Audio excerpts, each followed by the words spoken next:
Okay, let's check some current of the circuit. Yeah. Now, current is flow. It's the flow of electrons. And what you have to understand, because this is super important when it comes to diagnosing your circuits, current can only flow in a complete circuit.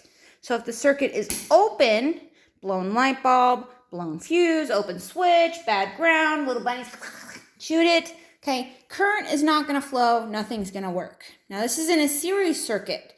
A parallel circuit is a little different, and we'll learn that as we go. So, now, a couple things to know about your meter. When you're checking it, make sure your meter has about a 10 amp fuse. This is a good meter. Flukes are probably the best, top of the line. If you're going to check battery cables or something that has a high amount of current, more than 10 amps, you would have to use an amp clamp plugged into this, or an amp clamp that gives you the readings itself. They have them out there. Those are the easier ones. Try to make your life easy. Don't do one that has to do a lot of math, unless you like math. But some of us don't. Now, when you're checking current, unlike voltage where you check it parallel along the side of it, current is checked in series. So let's turn our circuit on. And what I mean in series is that the meter has to become the wire. This is why we don't check battery cables or batteries or high current circuits with our meter, because look at how little our wires are. I burn it right up. So what's happening is current is leaving the battery. It's going through the fuse, through the switch, through the wires, through the load, making it turn on because current does the work. And through my meter, giving me a magical reading of current. This is 2 amps, 2.5 amps roughly. Current's going to change as it heats up. Back down my negative lead to ground. And that's how it works. Now, current is constant.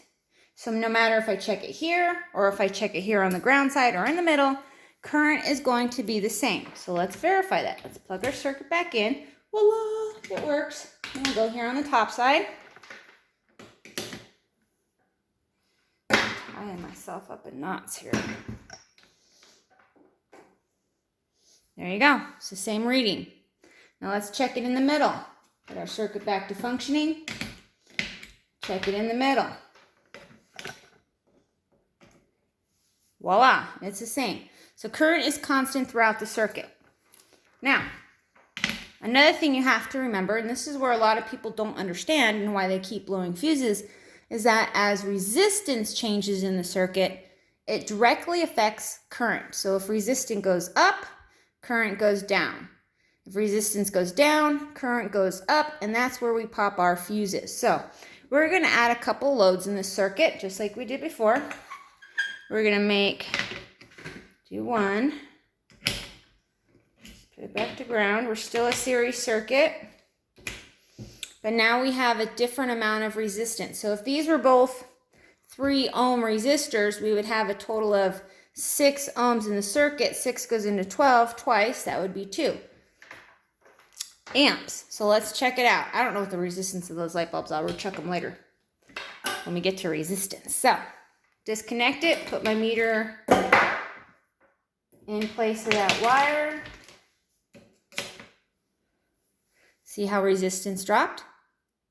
See how the current dropped? As resistance goes up, current goes down. Let's go ahead and add another one in there.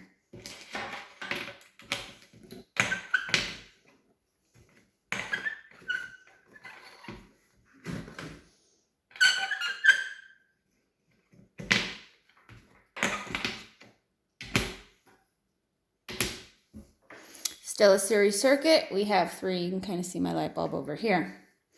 I'll go ahead and check it at the top so we can see how our current changes.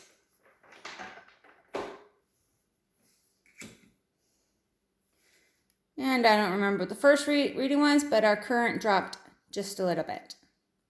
So that's how you check current. So a customer comes in, keeps telling you, hey, I keep changing my fuse, but it keeps popping every time I turn my headlights on. Ask them what they did. Did they change something? Did they decrease the resistance of the circuit, causing it to blow the fuse, or what? So that's checking current.